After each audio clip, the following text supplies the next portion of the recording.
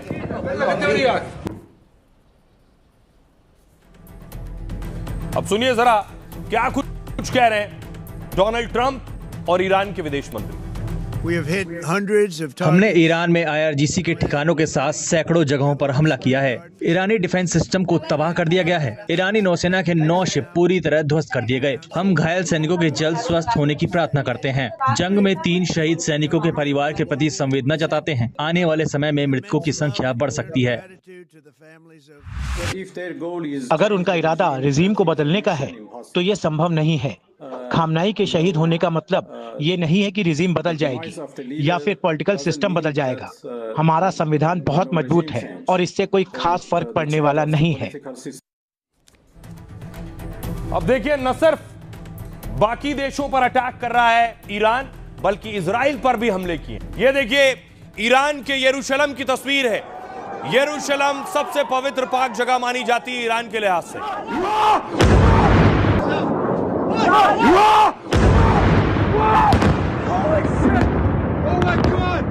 No way! No way!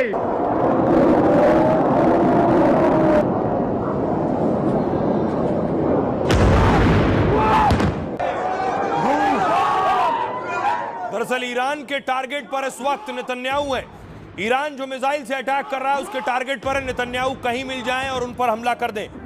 उसके बाद देखिए, जहां यह मिसाइल गिरी है वहां देखिए जरा, 4 फीट गहरा गड्ढा हो गया है। ईरान की मिसाइल गिरने के बाद यह गाड़ी तबाह हो गई।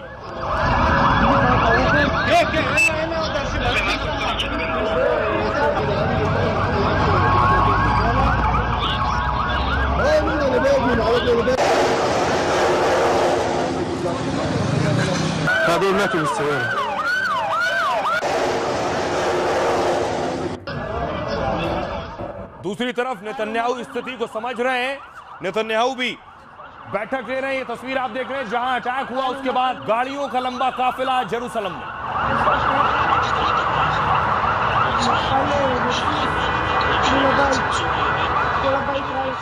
नेतन्याहू लगातार अपने वॉर रूम में मौजूद हैं, अपने बड़े और सीनियर ऑफिसर्स के साथ बैठक कर रहे हैं। जो अटैक ईरान की तरफ से किया गया, उस अटैक के वक्त नेतन्याहू अपने दफ्तर में मौजूद नहीं थे। आपको बताऊं कि आखिर कैसे नेतन्याहू पर अटैक किया गया, कहां अटैक किया गया, वो उस वक्त कहां मौजूद। ईरान ने जंग के पहले दिन ऐलान कर दिया था कि युद्ध शुरू कोई भी करे, खत्म ईरान ही करेगा। खमनेई की मौत के बाद ईरान ने नेतन्याहू को सीधे निशाना बनाया है। ईरान की इस्लामिक रिवॉल्यूशनरी गार्ड्स IRGC ने बड़ा दावा किया है।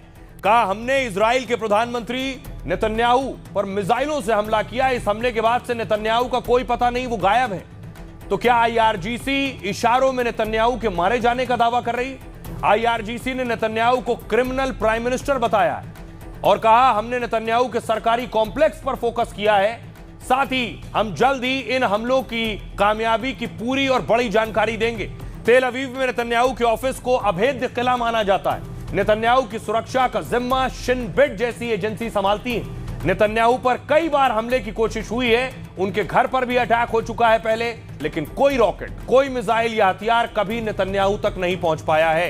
इजराइल ने दावा किया कि इस बार भी ईरान हमले में नाकाम रहा है। खबर है कि नेतन्याहू को संरक्षित बंकर में शिफ्ट कर दिया गया है और इजराइल पर हमेशा हिजबुल्लाह और हमास के हमले का खतरा रहता है। तो नेतन्याहू के लिए ऐसे बंकर हैं जिन पर कहा जाता है परमाणु हमले भी असर नहीं होते हैं। इस बीच ईरान ने नेतन्याहू के चीफ ऑफ स्टाफ की मौत का भी दावा किया है, लेकिन इजराइल ने ईरान के इस दावे को झूठा और अफवाह बताया है।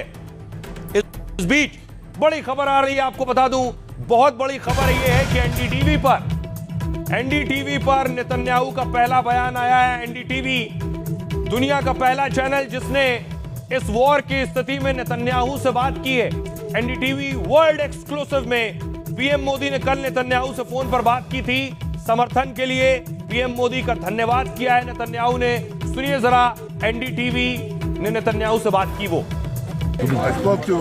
मैंने अपने दोस्त नरेंद्र मोदी से कल बात की और उनका शुक्रिया अदा किया इजराइल के साथ खड़े होने के लिए। भारतीय लोगों का प्यार इजराइल के साथ हमेशा रहता है। मेरी उनसे बहुत ज्यादा विस्तार में बात नहीं हो पाई, लेकिन मैंने उनको अपना पक्ष रखा है और मैंने कई और देशों के साथ भी बातचीत की है। मैंने अपने दोस्त नरेंद्र मोदी से कल बात की और उनका शुक्रिया अदा किया इजराइल के साथ खड़े होने के लिए। भारतीय लोगों का प्यार इजराइल के साथ हमेशा रहता है। मेरी उनसे बहुत ज्यादा विस्तार में बात नहीं हो पाई, लेकिन मैंने उनको अपना पक्ष रखा है और मैंने कई और देशों के साथ भी बातचीत की है। आपने सुना, नेतन्याहू से पीएम मोदी ने बात की थी, वो उस बात का जिक्र कर रहे थे। एनडीटीवी ने इजराइल के विदेश मंत्री से भी बात की। सुनिए वो क्या कह रहे हैं। ईरान को अपना नेता चुनना होगा। हमें ईरान में वास्तविक बदलाव की जरूरत है। बैलिस्टिक मिसाइल कार्यक्रम रोकना जरूरी था। ईरान परमाणु कार्यक्रम पर तेजी से काम कर रहा था। ईरान वार्ताओं में समय बर्बाद कर रहा था। ईरान अमेरिकी समय सीमाओं का पालन नहीं कर रहा था।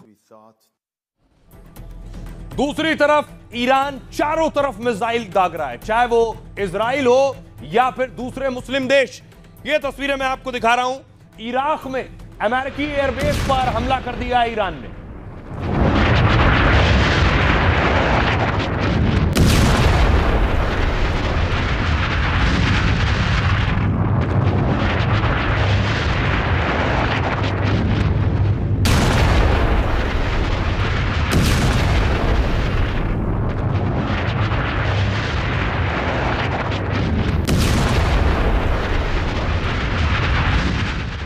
इराक पर अटैक किया तो देखिए एक और मुस्लिम देश बहरीन पर अटैक कर दिया है।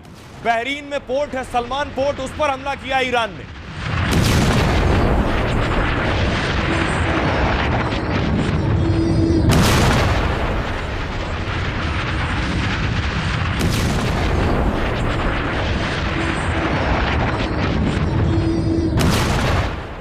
सलमान पोर्ट की तस्वीरें आप देख रहे हैं अटैक के बाद। अगली तस्वीर देखिए ओमान से आई है। ओमान का एक और ऑयल टैंकर है जिस पर अटैक किया है ईरान ने।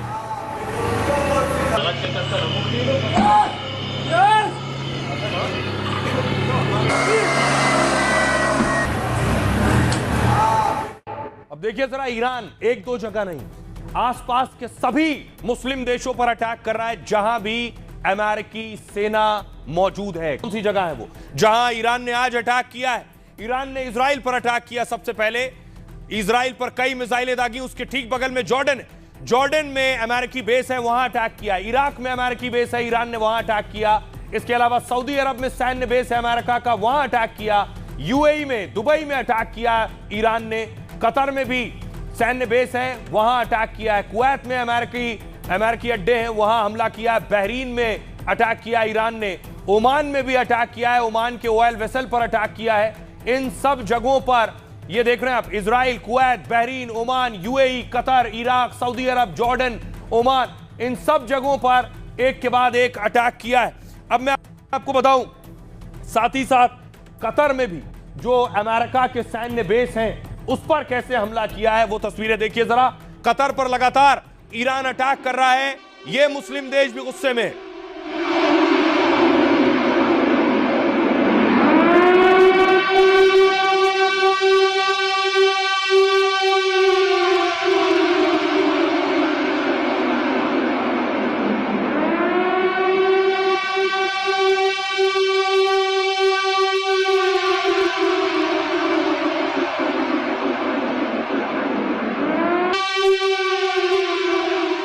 कतर का आप बेस देख रहे थे अमेरिका का, उसके बाद बहरीन में भी देखिए अमेरिकी एयर बेस है, उस पर भी अटैक कर दिया है।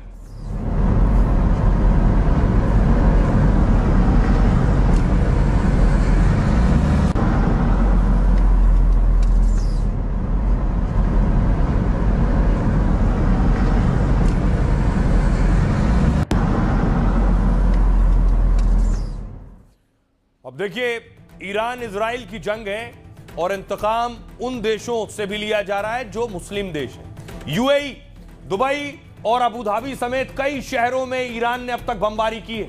अबू धाबी में ईरान ने पहले इजरायली दूतावास को निशाना बनाया, फिर एक फ्रांसीसी नौसैनिक अड्डे पर मिसाइल और ड्रोन दाग दिए। ईरान के हमले से यूएई के दोनों शहरों में काफी नुकसान हुआ है। दुबई में तो एयरपोर्ट और कई ऊंची इमारतों को भी नुकसान पहुंचा है। यूएई हमले से बहुत गुस्से में है और यूएई ने कहा है हमें जवाब देने का अधिकार है, हम अपने हिसाब से इस अटैक का करारा जवाब देंगे। यूएई के बाद देखिए बहरीन, बहरीन में अमेरिकी सैन्य अड्डे पर ईरान ने फिर मिसाइल दाग दिए। क्राउन प्लाजा जैसे कुछ होटल पर भी ड्रोन से हमला किया गया है। ईरान कह रहा है कि बहरीन से हम पर हमले हुए हैं, इसलिए हमें भी अपनी सुरक्षा का पूरा अधिकार है। वहीं बहरीन भी ईरान को जवाबी कार्रवाई की धमकी दे रहा है। कतर में अमेरिकी अड्डे समेत कई जगह ईरानी मिसाइलें गिरी हैं। कतर का दावा है कि उसने 65 मिसाइलें और 12 ड्रोन मार गिराए ईरान के, लेकिन कुछ ईरानी मिसाइल और ड्रोन्स ने नुकसान भी पहुंचाया है। कतर में करीब 10 लोग ईरान के हमले से घायल हो गए अब तक, और खतरे को देखते हुए दोहा समेत कई एयरपोर्ट्स को बंद कर दिया गया है।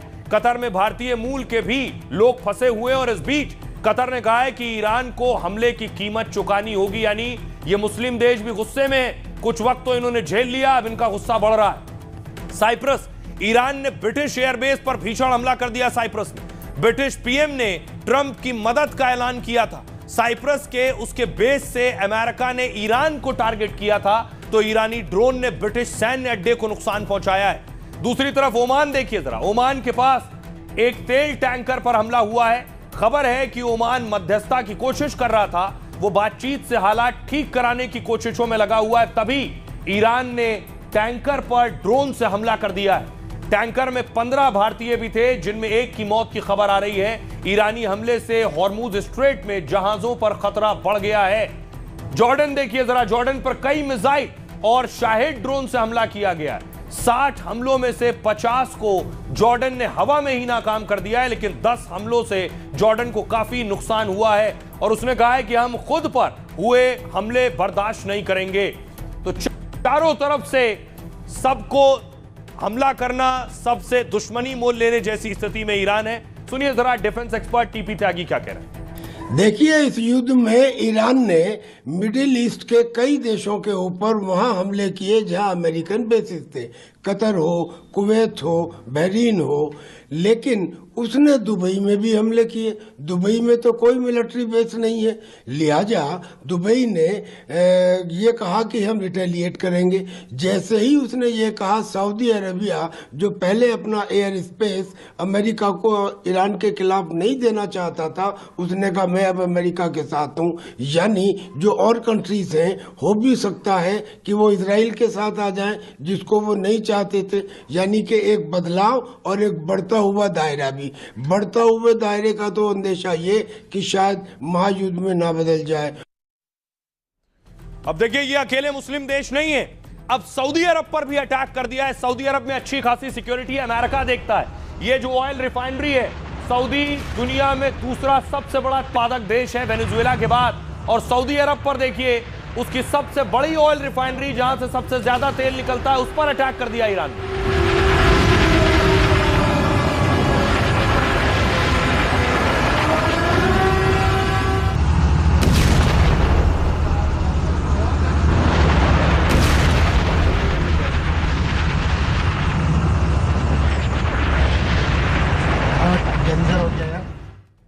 देखिए ये सऊदी की ऑयल रिफाइनरी, ईरान ने सऊदी अरब की तेल कंपनी अरामको पर हमला किया है।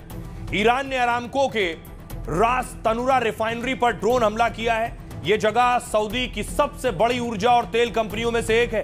ड्रोन हमले से रिफाइनरी के प्रोसेसिंग कॉम्प्लेक्स में आग लग गई है, जिसके बाद एहतियातन इस रिफाइनरी को बंद कर दिया गया है। रिफाइनरी के बंद होने से कच्चे तेल के दाम करीब 10% बढ़ गए। अरामको दुनिया की सबसे बड़ी तेल और गैस कंपनियों में से एक है। दुनिया का सबसे बड़ा तेल क्षेत्र गवार इसी कंपनी में नियंत्रण में, और इसकी स्थापना 1933 में अमेरिकी कंपनियों के साथ समझौते के तहत हुई थी, लेकिन 1980 में यह पूरी तरह सऊदी सरकार के कंट्रोल में आ गई। यह कंपनी प्रतिदिन लाखों बैरल कच्चे तेल का उत्पादन करती है, जिससे यह ग्लोबल एनर्जी मार्केट की प्रमुख सप्लायर बन गई है। सऊदी अरब की अर्थव्यवस्था काफी हद तक इसी कंपनी की आय पर निर्भर है। 2019 में कंपनी ने इतिहास का सबसे बड़ा आईपीओ लॉन्च किया, मतलब कंपनी जब शेयर बाजार में आई तो फंड का रिकॉर्ड बना दिया। आइए अब आपको सुनवाता हूं, सुनिए जरा ईरानी कमांडर क्या कह रहा। हमारे इलाकों पर दुश्मन तुरंत हमला करना बंद करे, नहीं तो हम हर दुश्मन को मुंहतोड़ जवाब देंगे। हमारे पास हथियार भी हैं और रणनीति भी। हम किसी भी चुनौती का सामना करने को तैयार हैं। हम किसी कीमत पर हार नहीं मानेंगे। अब तक मैंने आपको दिखाया कि ईरान बाकी देशों को मार रहा है, इजराइल को भी और मुस्लिम देशों को भी। नुकसान ईरान को भी हो रहा है, लेकिन ईरान से बहुत सी तस्वीरें आ नहीं पा रही। जो आ रही वो मैं आपको दिखाऊं। ये तस्वीर आप देख रहे हैं, तेहरान पर मिसाइल अटैक हुआ है, ईरान की राजधानी पर।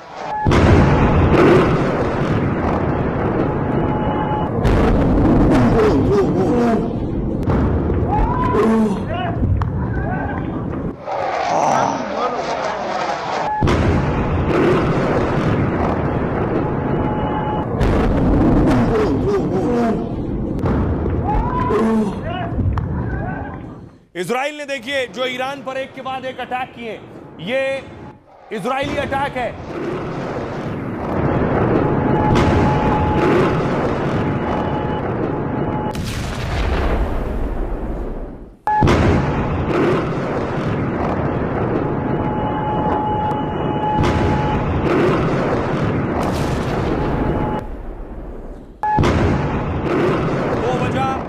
इजराइल ईरान के सैन्य ठिकानों पर अटैक कर रहा है। ये देख रहे हैं, ये डिफेंस सिस्टम था जिस पर अटैक किया। जहां एक और गाड़ी जा रही जिस पर अटैक किया, और जहां उन्होंने अपने हथियार रखे हैं इजराइल वहां अटैक कर रहा है। इजराइल ने अब तक ईरान के कई बड़े लोगों को मार गिराया है, जिसमें आप देख रहे हैं ये पूरे बड़े ऑफिसर्स हैं, बड़े खमनेई के करीबी लोगों में शामिल है। इन सबको ईरान ने ढेर कर दिया है, इजराइल ने ढेर कर दिया है ईरान के इन बड़े अधिकारियों को। दूसरी तरफ देखिए जरा, ईरान ने इजराइल पर जो अटैक किया है, ये वो तस्वीरें। तेल अवीव, इजराइल की राजधानी तेल अवीव पर आसमान में आपको मिसाइल दिख रही है, सायरन बज रहे हैं।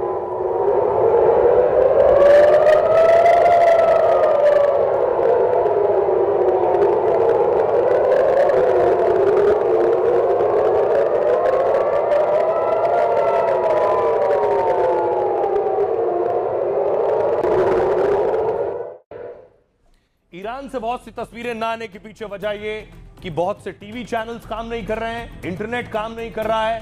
ये दिक्कतें हैं जो तस्वीरें नहीं आ पा रही। एक ये तस्वीर, ईरान ने इजराइल पर अटैक किया है, बेरूत की तस्वीर है।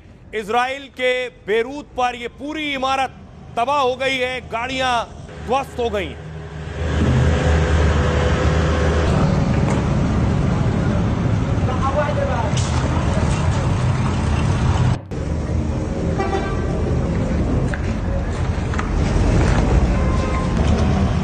बेरूत के बाद अगली तस्वीर देखिए जरा, बेत की। ये इजराइल का बेत है जहां ईरान ने अटैक किया है। And it's live on YouTube or?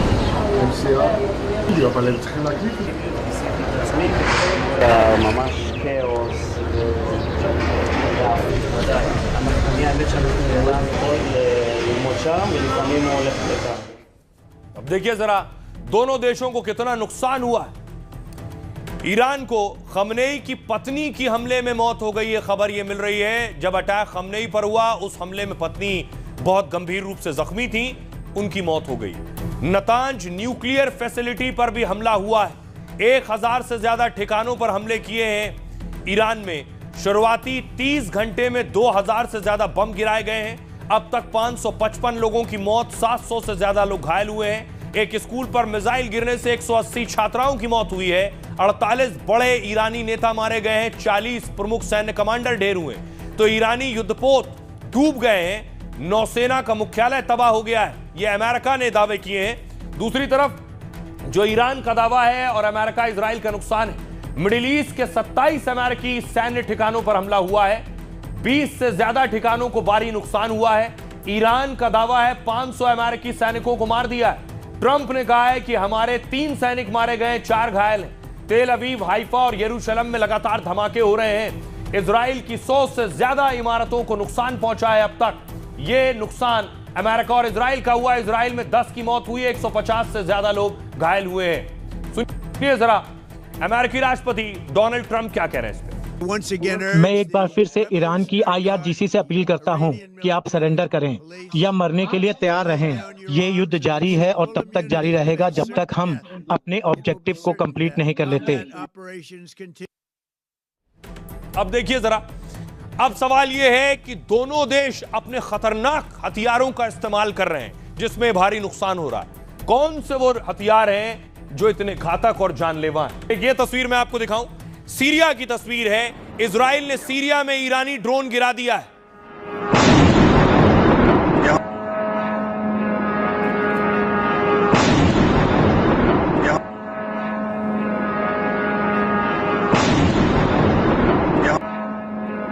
दूसरी तस्वीर मैं आपको दिखाऊं, ईरान ने ये तस्वीरें जारी की। ईरान अपने ड्रोन ताकत के लिए जाना जाता है। ईरान ने तस्वीरें जारी की हैं। उसके पास सैकड़ों हजारों ड्रोन अभी मौजूद हैं जो वो चलाने की तैयारी में।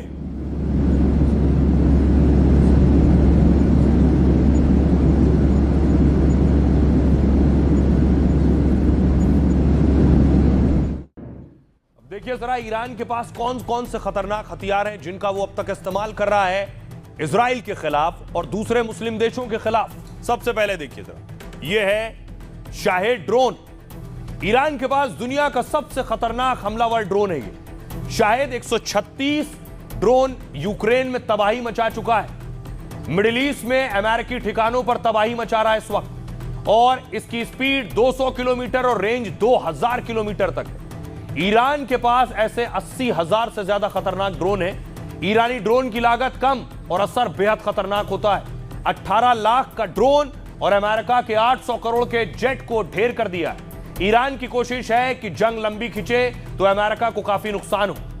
एक और मिसाइल है खैबर मिसाइल ईरान के पास। ईरान की सबसे खतरनाक और एडवांस मिसाइल है ये। खैबर मिसाइल की रेंज करीब 2000 किलोमीटर है। मतलब इजराइल और पूरा मिडिल ईस्ट इसकी जद में है। इसने इजराइल के एयर डिफेंस को भी चकमा दिया है। ये 15 मिनट से भी कम समय में हमले को तैयार हो जाती है और इसलिए कतर से कुवैत और यूएई तक कोहराम मचा रही है। अगली मिसाइल है फतेह हाइपरसोनिक मिसाइल। फतेह ईरान की पहली और सबसे मारक हाइपरसोनिक मिसाइल है। यह आवाज की रफ्तार से 15 गुना ज्यादा तेज चलती है। तेज स्पीड के चलते रडार और एयर डिफेंस को चकमा दे देती है। इस खतरनाक मिसाइल की रेंज करीब 1500 किलोमीटर बताई जाती है। इजराइल के किसी भी शहर को चंद मिनटों में खाक कर सकती है। इनका इस्तेमाल कर रहे हैं खमनेई। दूसरी तरफ मैं आपको बताऊं अमेरिका किन मिसाइलों का इस्तेमाल कर रहा है। यह टॉमहॉक मिसाइल। अमेरिका इस मिसाइल से लगातार ईरान पर अटैक कर रहा है।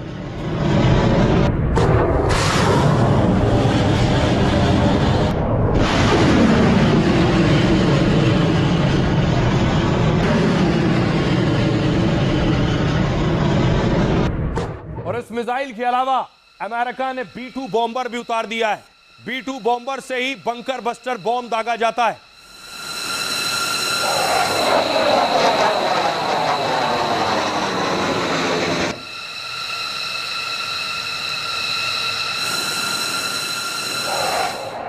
और आपको बताऊं कि अमेरिका का कौन सा खतरनाक हथियार है, अमेरिका किन खतरनाक हथियारों का इस्तेमाल कर रहा है। ये देखिए, दुनिया का सबसे खतरनाक हथियार बंद ड्रोन है। अमेरिका MQ-9 रीपर ड्रोन का इस्तेमाल कर रहा है। यह ड्रोन 27 घंटे तक लगातार उड़ान भर सकता है, लेजर गाइडेड मिसाइल या बम गिरा सकता है। जनरल सुलेमानी और अल जवाहिरी को इसी से मारा गया था, MQ-9 रीपर से।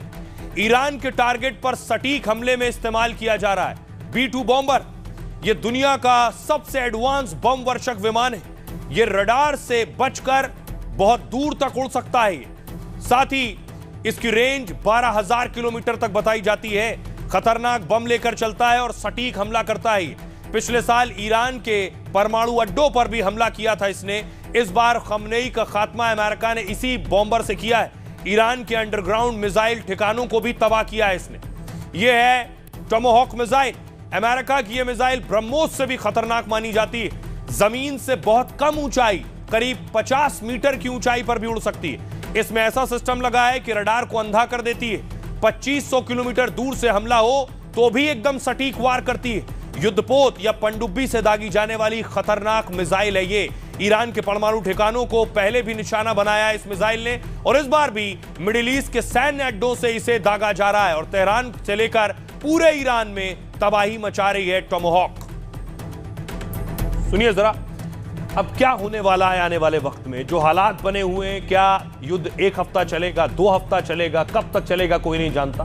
पूर्व राजनयिक अशोक सज्जनार साहब क्या कह रहे हैं वो सुनिए। ईरान के पास कितना असला है, कितना उसके पास आर्सेनल है अपनी मिसाइल्स का और अपने ड्रोन्स का। ड्रोन्स तो में भी लिमिटलेस हो सकते हैं, बहुत हो सकते हैं, परंतु फिर भी जो मिसाइल है करीब 3000 के करीब कहा जाता है उसके पास है। उसमें से करीब 500 उसने इस्तेमाल कर ली थी पिछले साल जब हुआ था, और अभी जो है उसने यहाँ पर भी काफी मिसाइलें इस्तेमाल की हैं। तो अब ऐसा लगता है जो जब तक उसकी मिसाइलें चलती रहेंगी तब तक ये ईरान को उसको ये देखना पड़ेगा जो कितनी देर तक ये चला सकता है। और आपको बता दूं, इस बीच बड़ी खबर आ रही है, तेहरान में फिर जोरदार हमला हुआ है। यूएस इजराइल ने बम बरसा दिए हैं। हमले के बाद हर तरफ धुआं ही धुआं है। तेहरान में जोरदार हमला हुआ है। तस्वीर में आपको दिखाऊं, ये तस्वीरें आप देख रहे हैं तेहरान की। ईरान की राजधानी है तेहरान, जिस पर इजराइल और अमेरिका ने बम बरसाए हैं। ये उसकी तस्वीरें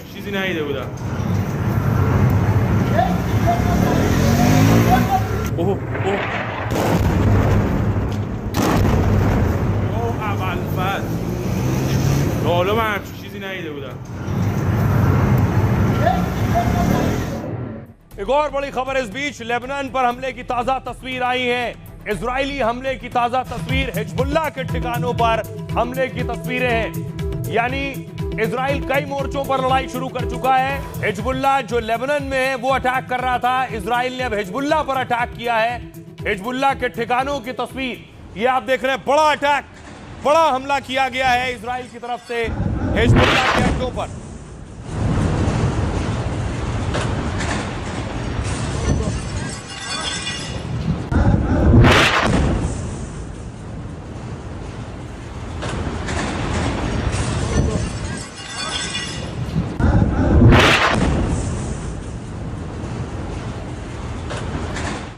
हिजबुल्लाह को ही प्रॉक्सी माना जाता था ईरान का, और क्या ईरान के कहने पर ही हिजबुल्लाह एक्टिव हुआ, इसलिए नेतन्याहू हिजबुल्लाह को मार रहे हैं। बड़ी चीज ये, ट्रंप सामने आए। अब ट्रंप ने बाकायदा प्रेस कॉन्फ्रेंस की है और सीधे ईरान पर अटैक किया। Revolutionary Guard facilities, Iranian air defense systems. Just now was announced that we knocked out 9. दूसरी तरफ इजराइल के जो सेना है वो लगातार एक्शन मोड में है, क्योंकि उनके लिए बड़ी चुनौती है, अटैक भी करना है और खुद का बचाव भी करना है।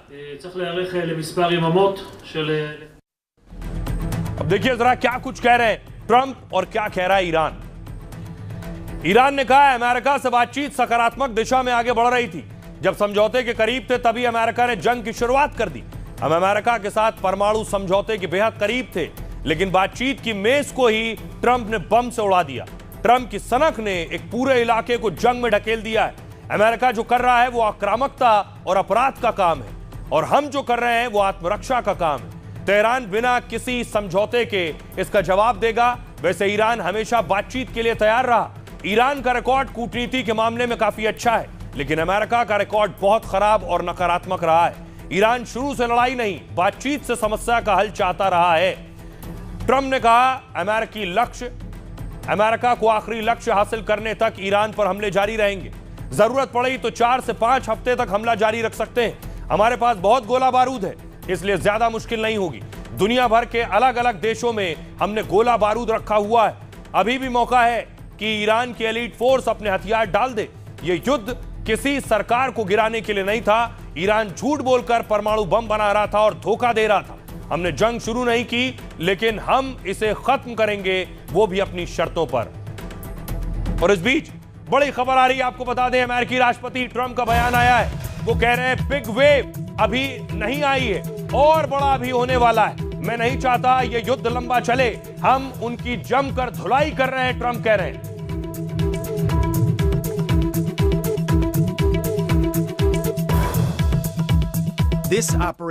ईरान की हमलावर मिसाइलों को नष्ट कर दो, ईरानी मिसाइल प्रोडक्शन को नष्ट कर दो, उसकी नेवी और दूसरी सिक्योरिटी इंफ्रास्ट्रक्चर को भी नष्ट कर दो। उसके पास कभी न्यूक्लियर हथियार नहीं होंगे। हम उन पर सर्जिकल, हम उन पर जबरदस्त बिना किसी माफी के हमला कर रहे हैं। हम गुजरते दिन के साथ हमारी काबिलियत और मजबूत होती जा रही है और ईरान की कमजोर होती जा रही है। ईरान ने हमारे सिर पर एक कन्वेंशनल बंदूक तान रखी थी क्योंकि वो झूठ बोलकर न्यूक्लियर बम बनाने की कोशिश कर रहे थे। ये जंग हमने शुरू नहीं की है, लेकिन हम खत्म जरूर करेंगे।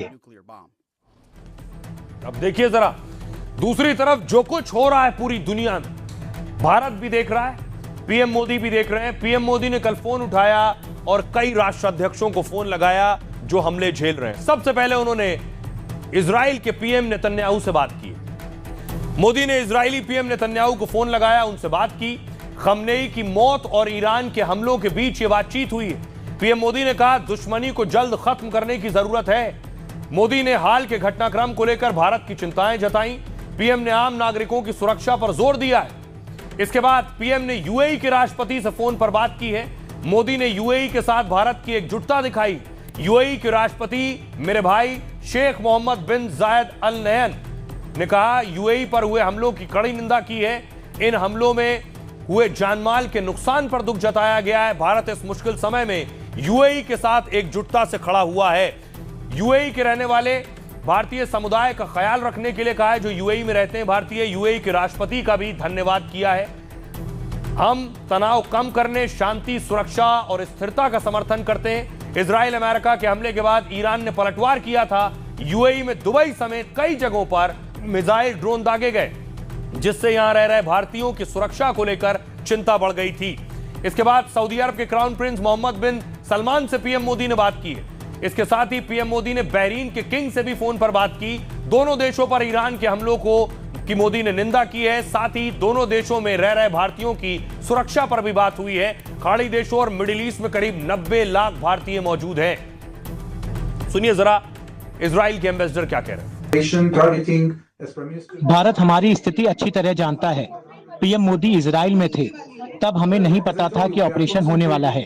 इसकी मंजूरी 28 फरवरी की सुबह दी गई। तब तक पीएम मोदी दौरा पूरा करके लौट चुके थे। इजराइल के विदेश मंत्री ने भारतीय विदेश मंत्री एस जयशंकर से फोन पर बात भी की थी।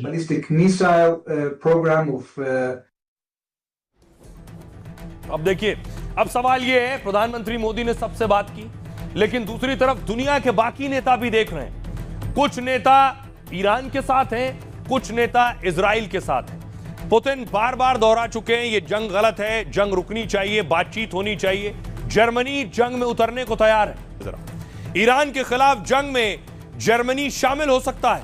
अमेरिका इजराइल के साथ भी, जर्मनी भी ईरान पर हमला करेगा। जर्मनी की तरफ से कहा गया है वो इस पर गंभीरता से विचार कर रहे हैं। अगर ईरान ने उनके क्षेत्रों पर हमला बंद नहीं किया तो जर्मनी ईरान पर जवाबी कार्रवाई करेगा। फ्रांस, ब्रिटेन, जर्मनी ने फ्रांस और ब्रिटेन के साथ साझा बयान जारी किया है। तीनों देशों ने ईरान से बातचीत का रास्ता चुनने को कहा है और साथ ही तीनों देशों ने कहा है हम इस हमलों के पीछे नहीं हैं, लेकिन अमेरिका और इजराइल के संपर्क में हैं हम। चीन कह रहा है चीन इस जंग में ईरान के साथ पूरी तरह से खड़ा हुआ है। चीन ने वैश्विक स्थिरता के लिए अमेरिका को खतरा बताया है। अंतर्राष्ट्रीय परमाणु व्यवस्था के लिए अमेरिका खतरा है। अमेरिका की वजह से ही दुनिया में परमाणु व्यवस्था बिगड़ रही है। रूस कह रहा है, रूसी राष्ट्रपति पुतिन ने इसे क्रूर हत्या करार दिया है। पुतिन ने यूएई के राष्ट्रपति से फोन पर बात की है। ईरान के यूएई के इलाकों में हमले के साथ शांति को लेकर बात हुई है। रूस ने अमेरिका के इस हमले को नई आक्रामकता बताया है। रूस ने कहा इससे मिडिल ईस्ट में हालात और बिगड़ सकते हैं। अमेरिकी हमले से पूरे इलाके में अस्थिरता फैल सकती है। सुनिए जरा दुनिया के नेता क्या कह रहे हैं। जर्मन सरकार अमेरिका इजराइल के संपर्क में है। ईरान के खिलाफ जंग में जर्मनी शामिल हो सकता है। हम इसको लेकर गंभीरता से विचार कर रहे हैं। जर्मनी ईरान पर जवाबी कार्रवाई कर सकता है। मिडिल ईस्ट में हालात बता रहे हैं कि मिसाइलों और शहीद ड्रोन से 100% सुरक्षा कितनी मुश्किल है। खाड़ी देशों में यह देखा गया है कि सभी बैलिस्टिक मिसाइलों को रोका नहीं जा सकता। यूनाइटेड स्टेट अमेरिका ने हमसे मदद मांगी। अमेरिका ने ब्रिटिश एयर स्पेस और बेस से उड़ान भरने की मदद मांगी थी, जिसे हमने स्वीकार कर लिया है। अब देखिए जरा, पूरी दुनिया के नेताओं को आपने सुन लिया, लेकिन पूरी दुनिया में कहीं विरोध और कहीं जश्न भी हो रहा है, जैसे कल हो रहा था। तो अमेरिका लिए चलता हूं, लॉस एंजलिस में देखिए जरा, लोग सड़कों पर उतरे। ट्रंप के समर्थन में यह प्रदर्शन हो रहा।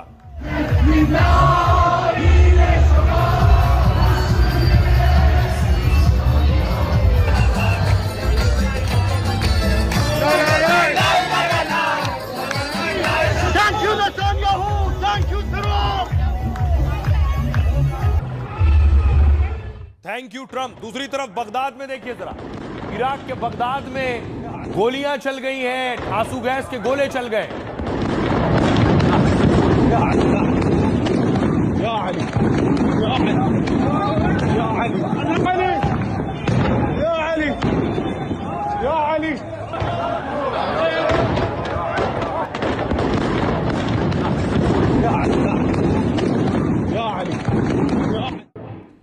इराक के अलावा पाकिस्तान चलिए, पाकिस्तान में लगभग 30 लोगों की मौत हो गई है जो प्रदर्शन कर रहे थे। तस्वीरें आप देख रहे हैं, गोलियां चल गई हैं यहां।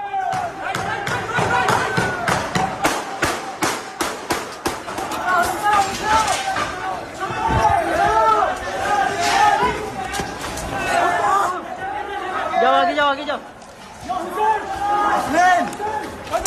इन्ना लिल्लाहि व इन्ना इलैहि राजिऊन। उठाओ इसको, उठाओ इसको, उठाओ। पाकिस्तान में मुनीर का जो दांव है उल्टा पड़ गया है। कैसे? खमनेई की मौत के बाद पाकिस्तान जल रहा है। कराची, इस्लामाबाद सहित कई जगहों पर हिंसक झड़प हो रही है। अमेरिकी दूतावास पर पुलिस और प्रदर्शनकारियों में झड़प हो गई। पुलिस की फायरिंग में 35 लोगों के मारे जाने की खबर है। अब ईरान ने पाकिस्तान पर बड़ा आरोप लगाया है। ईरान पर हमले के लिए पाक के एयर स्पेस का इस्तेमाल हुआ है, वो कह रहा है। IRGC के एक सीनियर कमांडर ने पाकिस्तान को सीधी धमकी दी, यदि पाकिस्तान ने ऐसा किया तो वो सुरक्षित नहीं रहेगा, पाकिस्तान को इसकी कीमत चुकानी होगी। दरअसल मुनीर शाहबाज की नीति से बुरी तरह पाक फंस गया है। खमनेई की हत्या के बाद वो इसकी निंदा भी करने की स्थिति में नहीं है, लेकिन पाकिस्तान के नागरिक इस फैसले का विरोध कर रहे हैं। अगर पाकिस्तान अमेरिकी हमले का समर्थन में बयान देता है तो पाकिस्तान में हिंसा की घटनाएं और तेज हो जाएंगी। अगर पाकिस्तान ने ईरान का साथ दिया तो इससे अमेरिका पाकिस्तान से नाराज हो जाएगा। पाकिस्तान ट्रंप को किसी हाल में नाराज नहीं करना चाहता। पाकिस्तान ने सऊदी अरब के साथ नेटो जैसी डील की थी, मतलब सऊदी अरब पर हमला पाकिस्तान पर हमला माना जाएगा। लेकिन ईरान के हमलों के बाद पाकिस्तान सिर्फ इसकी निंदा कर रहा है। पाकिस्तान की तरफ से ईरान के खिलाफ कोई कड़ा कदम नहीं उठाया गया है, न कड़ा बयान आया। अगर युद्ध लंबा खिंचा तो पाकिस्तान की मुश्किल और बढ़ सकती है। अमेरिका पाकिस्तान से इसके लिए समर्थन मांग सकता है। अगर पाकिस्तान ने अमेरिका को अपने एयरबेस इस्तेमाल करने दिए तो ईरान के खिलाफ किसी तरह का लॉजिस्टिक सपोर्ट दिया, ऐसी स्थिति में पाकिस्तान के अंदर आग लग जाएगी। मुनीर शाहबाज अमेरिका को ना करने की स्थिति में भी नहीं है। इस वजह से पाकिस्तान ने जल्द सीज फायर का समर्थन किया है। सुनिए जरा, इस पर पाकिस्तानी मीडिया क्या कह रहा है और पाकिस्तानी लोग क्या कह रहे हैं। हाँ, जहाँ एक अल्लाह, एक रसूल और एक कुरान को मानने वालों की हुकूमतें हैं, वहाँ दुनिया की सारी बुराइयां हैं। वहाँ खाना जंगी है। वहाँ इजरायली एयरफोर्स एंड अमेरिकन मिलके ईरान को बिल्कुल तबाह कर दे। अगर एक महीना भी लगता है, जैसे इसराइल ने गाजा के अंदर किया है ना, तबाही कर दी, बिल्कुल छोड़ा नहीं। वो चाहते हैं कि ईरान के ऊपर भी ऐसे ही किया। जब इसराइल ने हमला किया ईरान के ऊपर, उसको कंडेम भी किया गया और उस हवाले से कैटेगोरिक फॉरेन ऑफिस ने एक स्टेटमेंट भी जारी किया। मगर उसके बाद जो गल्फ स्टेट्स के ऊपर एक अटैक हुआ, ऑब्वियसली पाकिस्तान ने उसकी भी मजम्मत की। तो ये एक वॉलेटाइल सिचुएशन है पूरे रीजन में, और दुआ है कि ये तूफान थमे और ये मामला किसी तरफ लगे और खुश असलूबी और अमन की तरफ हम वापस लौटें। और आप ये समझिए कि एक खौफनाक किस्म की, एक इंतहाई खौफनाक किस्म की तबाही जो है वो इस वक्त ईरान के ऊपर अनलीश कर दी गई है। ये सिर्फ ईरान का मसला नहीं है। इसराइल ने अटैक, अमेरिका ने अटैक ईरान पर नहीं किया है, उम्मत मुस्लिमा पर किया है। तो इससे अरब दुनिया को, मुसलमान दुनिया को थोड़ा बहुत तो देखना चाहिए। तो नेतन्याहू तो पूरी दुनिया उसको कंडेम कर रही है कि ये वॉर क्रिमिनल है, इसको आईसीसी के हवाले किया जाए। सारी कंट्रीज आप देखें, ये डायरेक्टली या इनडायरेक्टली इन्वॉल्व रही है। मतलब यूएई देख लीजिए, यूएई इजराइल को तस्लीम करता है। तो दुनिया के दूसरे मुल्कों में भी विरोध हो रहा है। आपको लिए चलता हूं बांग्लादेश में भी आज लोग सड़कों पर उतरे हैं और प्रदर्शन किया है। ढाका देखिए, बांग्लादेश की राजधानी में लोगों ने इजराइल के खिलाफ प्रदर्शन किया।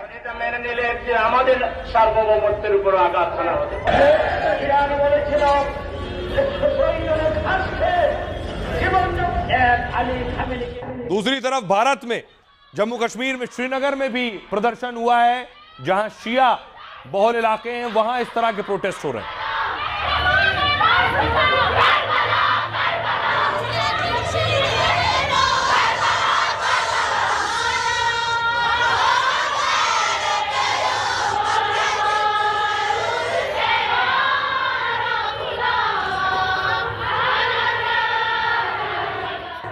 जम्मू कश्मीर के ही बडगाम में भी प्रदर्शन हुआ, लोग सड़कों पर उतरे थे। पुलिस ने रोकने की भी कोशिश की क्योंकि ये प्रदर्शन बढ़ते जा रहे हैं। पुलिस को डर है ये उग्र और हिंसक ना हो जाए।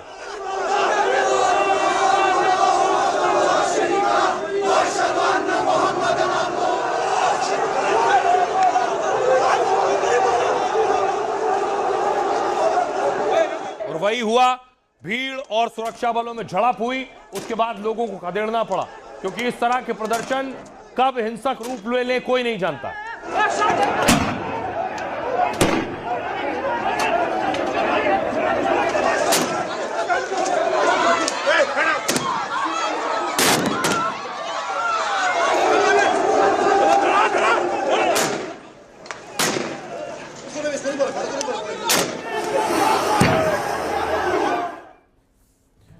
अब देखिए जरा बाकायदा जो हालात दुनिया में बने हुए हैं। इजराइल ईरान जंग के बीच पीएम ने सीसीएस की बैठक ली। कल देर रात सुरक्षा मामलों की समिति की बैठक हुई है। बैठक में पश्चिम एशिया के हालात पर चर्चा की गई। प्रधानमंत्री ने सीसीएस की बैठक की अध्यक्षता की। बैठक में रक्षा मंत्री राजनाथ सिंह, गृह मंत्री अमित शाह मौजूद थे। साथ ही बैठक में एस जयशंकर, वित्त मंत्री निर्मला सीतारमण मौजूद रही। एनएसए अजीत डोभाल, पीएम के प्रधान सचिव भी बैठक में शामिल हुए। सीसीएस देश की सुरक्षा और रणनीतिक मामलों पर फैसला लेती है। भारत ने मिडिल ईस्ट में रह रहे भारतीयों के लिए एडवाइजरी जारी की। दूतावासों ने हेल्पलाइन नंबर भी जारी किए। गृह मंत्रालय ने भी देश में हालात को लेकर अलर्ट जारी किया है। राज्य और केंद्र शासित प्रदेशों को सख्त अलर्ट जारी किया गया है। कानून व्यवस्था चाक चौबंद रखने के निर्देश हैं। जम्मू कश्मीर के कई इलाकों में इंटरनेट ठप कर दिया गया है। कुछ जगहों पर स्कूलों में छुट्टी कर दी गई है। खमनेई की मौत से मुस्लिम समुदाय में शोक की लहर। कई जगहों पर इसको लेकर प्रदर्शन भी हो रहे हैं। अमेरिका इजराइल के विरोध में यह प्रदर्शन हो रहा है। स्थिति बिगड़ने की आशंका की वजह से अलर्ट जारी किया गया है। समर्थन या विरोध प्रदर्शन के दौरान सतर्कता बरतने को कहा गया है। प्रदर्शन की आड़ में असामाजिक तत्व बड़ी साजिश रच सकते हैं। इसे नाकाम करने के लिए लोकल इंटेलिजेंस को भी अलर्ट रहने को कहा गया है। सोशल मीडिया पर भड़काऊ पोस्ट, अफवाह फैलाने पर भी नजर रखी जा रही है। डिजिटल प्लेटफॉर्म्स की 24 घंटे निगरानी करने को कहा गया है। जो हालात हैं, इन हालात के बीच निगरानी जरूरी है, लेकिन आधी दुनिया जंग में खुद को झोंकती हुई दिख रही है। इससे सीधा असर सारे देशों पर पड़ेगा। भारत पर क्या असर पड़ सकता है मैं आपको बताऊं। अमेरिका ईरान जंग के बीच दुनिया भर के बाजार धड़ाम है। भारतीय शेयर बाजार में आज भारी गिरावट रही है। सेंसेक्स 1048 अंक की गिरावट के साथ 80,239 पर बंद हुआ। निफ्टी में भी करीब 313 अंकों की गिरावट रही है। पाकिस्तान के शेयर बाजार में भारी गिरावट देखी गई। पाकिस्तान का सेंसेक्स 10% तक टूट गया है। भारी बिकवाली को देखते हुए ट्रेडिंग को 1 घंटे बंद कर दिया गया। तनाव और जंग जैसी स्थिति में महंगाई बढ़ने का खतरा रहता है। इससे कंपनियों का मुनाफा कम हो सकता है। ऐसे में निवेशक उनके शेयर बेचना शुरू करते हैं। इससे बाजार में गिरावट आने लगती है। लोग सोने चांदी जैसी सुरक्षित जगह निवेश करना शुरू कर देते हैं, जिससे सोने और चांदी की कीमत में आज बढ़ोतरी हुई है। 10 ग्राम 24 कैरेट सोना 7,000 बढ़कर 1,66,000 पर पहुंचा। एक्सपर्ट्स के मुताबिक सोना 1,90,000 रुपए तक जा सकता है। दूसरी तरफ तेल की बात, जंग के बीच तेल की कीमतों में भी उछाल आ गया है। कीमतें 10% बढ़कर $79 प्रति बैरल पहुंच गई हैं। एक्सपर्ट्स के मुताबिक अगर तनाव और बढ़ता है तो तेल की कीमतें $120 प्रति बैरल तक जा सकती हैं। इसका असर भारत में पेट्रोल डीजल की कीमतों पर हो सकता है। दिल्ली में पेट्रोल की कीमत 95 रुपए से बढ़कर 100 रुपए तक हो सकती है। डीजल की कीमतों में भी 4 रुपए तक की बढ़ोतरी हो सकती है। तनाव के बीच हॉर्मुज स्ट्रेट में खतरा बढ़ गया है। यह रास्ता दुनिया में तेल सप्लाई के लिए बहुत जरूरी है। अगर ईरान ने इसे रोका तो यहां तेल टैंकर रुकेंगे तो दुनिया की तेल सप्लाई प्रभावित हो सकती है। सुनिए जरा क्या कुछ कह रहे हैं इस पर डिफेंस एक्सपर्ट। $80 पर बैरल ये रेट हो गया है तेल का। तेल महंगा होने वाला है पूरी दुनिया में। तेल महंगा हो गया कि बाकी सारी महंगाई बढ़ने वाली है। और उसके साथ साथ जो हम आगे के कदम देखेंगे कि अमेरिका ये अभी थोड़ा सॉफ्ट हो गया है, क्योंकि कल ही डोनाल्ड ट्रंप ने बोला था कि हम बातचीत फिर से कर सकते हैं ईरान के साथ। और आज ईरान ने भी थोड़ी सी सहमति दिखाई है कि हाँ, हम बातचीत के लिए तैयार हैं। तो शायद ये युद्ध अभी थोड़ा सा कुछ दिनों के लिए शांत हो जाएगा, लेकिन ये इतना जल्दी खत्म होने वाला युद्ध नहीं है। ट्रंप हो सकता है आपसे कुछ वक्त में संबोधित करें, तब आपको सीधे लिए चलूंगा अमेरिका। अभी खबरों में आगे बढ़ते हैं। एक तरफ ईरान इजराइल की जंग हो रही है, दूसरी तरफ पाकिस्तान पिट रहा है। तालिबान ने पाक की कमर तोड़ दी है। तालिबान कैसे पाकिस्तान पर अटैक कर रहा है, देखिए। पाकिस्तान पर अफगानिस्तानी हमले की तस्वीर।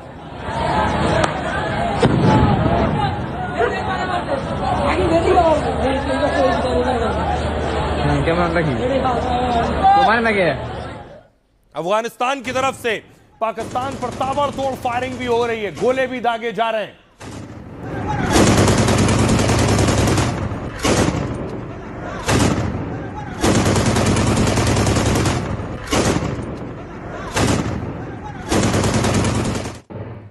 दूसरी तरफ देखिए, एक ड्रोन दागा है अफगानिस्तान ने। पाकिस्तान के ऊपर यह ड्रोन दागा गया। अल्लाह अकबर, अल्लाह अकबर। अब पाकिस्तान की सबसे खास जगह यह है पाकिस्तान का नूर खान एयरबेस। फाइटर्स पाकिस्तान के यहां मौजूद हैं। अफगानिस्तान इस नूर खान एयरबेस तक भी पहुंच गया है। नूर खान एयरबेस पर अफगानिस्तान ने अटैक कर दिया है। आपको तस्वीरें दिखाता हूं। पाकिस्तान के लिए इससे बुरी खबर नहीं हो सकती है कि अफगानिस्तान भी उस बेस तक अटैक करने में कामयाब रहा, जो पाकिस्तान की सैन्य दृष्टि के लिहाज से बहुत इंपॉर्टेंट है। ये आप देख रहे हैं तस्वीरें, नूर खान एयरबेस पर अफगान का हमला। और आपको याद होगा ऑपरेशन सिंदूर के वक्त भारत ने भी नूर खान एयरबेस पर अटैक किया था। नूर खान एयरबेस पर हमला पाकिस्तान के लिए बहुत बड़ी बेइज्जती की बात है, क्योंकि ये उनका खास और महत्वपूर्ण सैन्य एयरबेस है।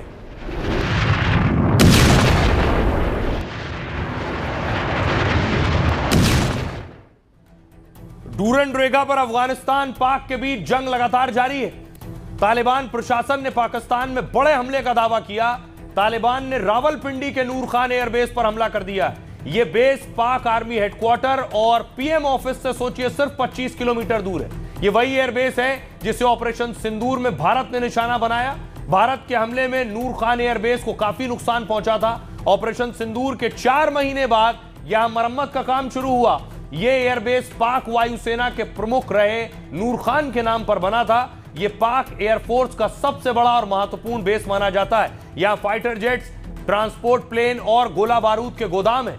यहां पर पाकिस्तानी एयरफोर्स का एयर मोबिलिटी कमांड सेंटर है। इस एयरबेस से लड़ाकू विमानों और ड्रोन हमलों को नियंत्रण किया जाता है। ऑपरेशन सिंदूर के दौरान भारत आ रहे ड्रोन यहीं से कंट्रोल हो रहे थे। नूर खान एयरबेस के पास ही पाकिस्तान का परमाणु कमांड सेंटर भी है। सुनिए जरा पाकिस्तान के लोग क्या कह रहे हैं इस पर। याद रहे कि कुछ टाइम पहले ऑपरेशन सिंदूर में इंडिया की तरफ से नूर खान एयरबेस पर एयर स्ट्राइक किया गया था, जिसका 30% हिस्सा जो है वो खराब हो गया था। लेकिन कल रात को अफगानिस्तान फोर्सेस ने नूर खान एयरबेस को हिट करते हुए आधे से भी ज्यादा 75% जो है डिस्ट्रॉय कर दिया है नूर खान एयरबेस को। पाकिस्तान ने डायरेक्टली यूएन से कहा है कि अफगानिस्तान के पास जो ड्रोन आ रहे हैं, ये ड्रोन की तहकीकात की जाए, इन्वेस्टिगेशन किया जाए कि अफगानिस्तान के पास इतने ड्रोन कहां से आ रहे हैं। मैंने 3 फ्रंट आपको बताए चीमा साहब, आपको 3 front, Iran border, Afghan border और ईस्टर्न बॉर्डर इंडिया के साथ। अब तीनों बॉर्डर गर्म हो चुके हैं। सिचुएशन है जिसमें कि पाकिस्तान घिरा हुआ है। एक जानिब अफगानिस्तान वाला जो बॉर्डर है वो हॉस्टाइल है। और आज की एक और बड़ी खबर है, होली के रंग पर कैसे चंद्र ग्रहण का साया है। होलिका दहन आज की गई है, लेकिन होली कल नहीं मनाई जाएगी। ये तस्वीरें आप देख रहे हैं, उज्जैन की तस्वीरें मैं आपको दिखा रहा हूं, होलिका दहन की तस्वीरें।